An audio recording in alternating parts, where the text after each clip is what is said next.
Hello, Brobs. We're going to finish this book off. So The Witch Won't Eat Me, Fantasy and the Child's Fear of Infanticide by Dorothy Bloch. On the last chapter, which is very short.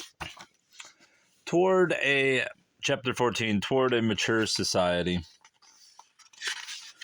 When we considered the self-deception and the fantasies with which the children presented here defended themselves against their fear of infanticide, and preserve their hope of eventually being loved, we cannot help noting the similarity of the dynamics in all instances. I mean, I didn't see it, but whether they resorted to depression, psychosis, schizophrenia, or homosexuality, they were all involved in the same struggle, only the dimensions varied.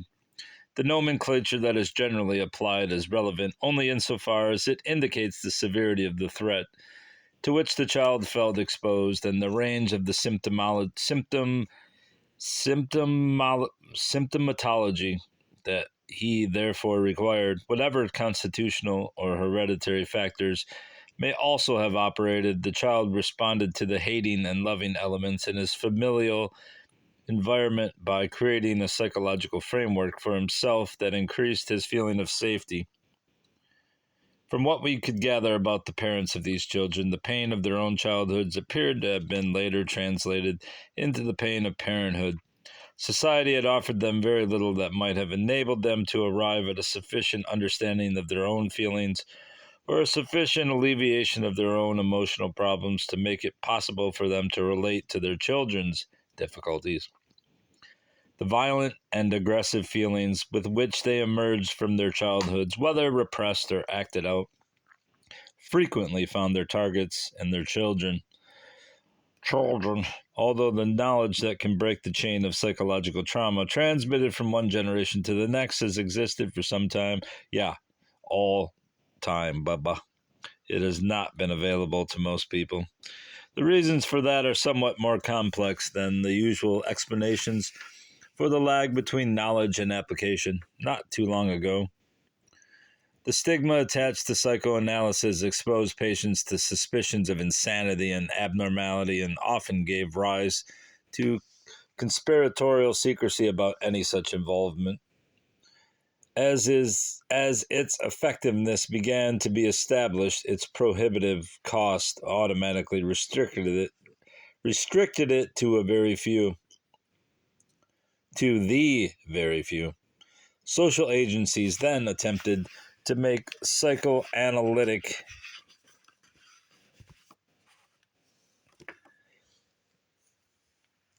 counseling available to poorer people, and a considerably diluted version of its principles filtered down into the schools in the form of child guidance. During this period, for the most part, only those in dire distress were thought to require help.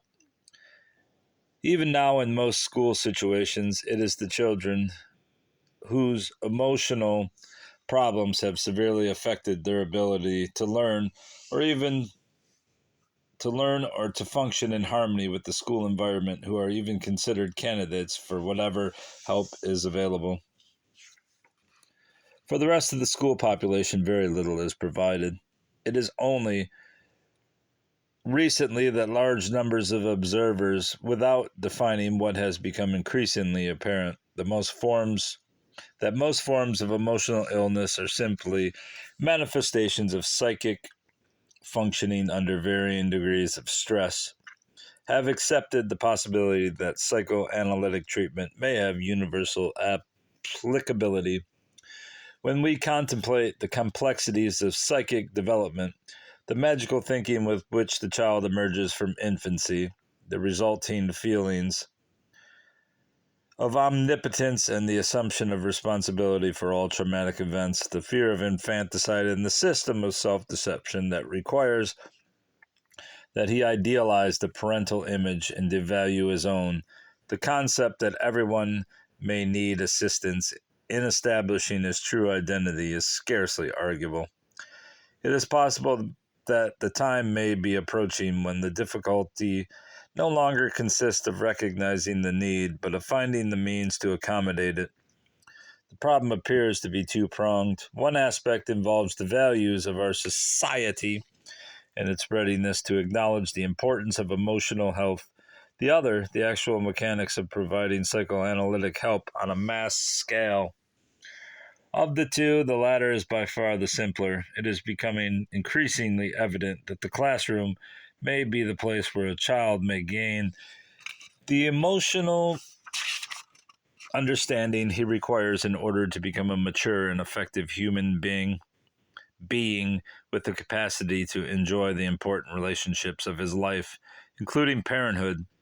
Whether teachers are trained to perform that role or whether professional therapists conduct group therapy sessions as a regular part of the school curriculum, the school appears to be the natural center for what has come to be known as emotional education.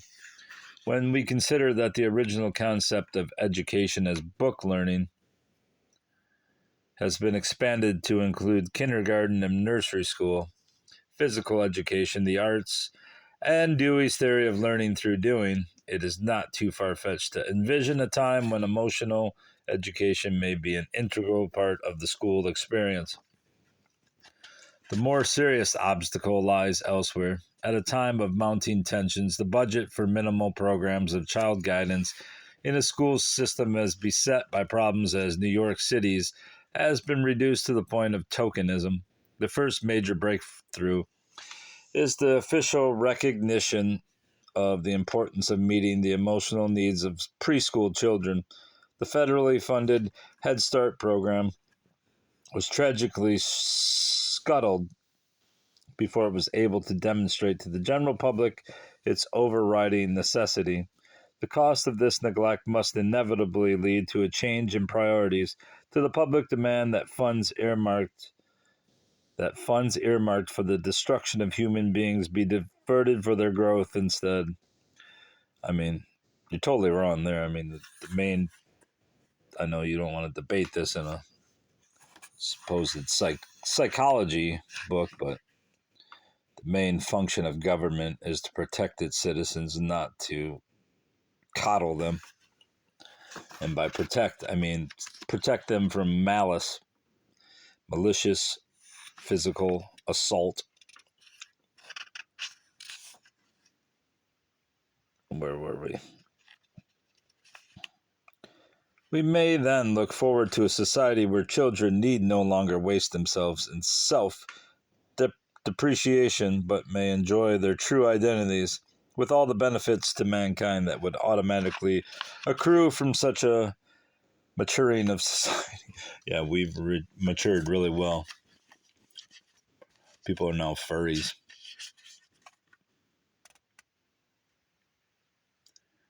There's the references if you need them. I'm not going to stay here long. You just pause the video if you need to see them.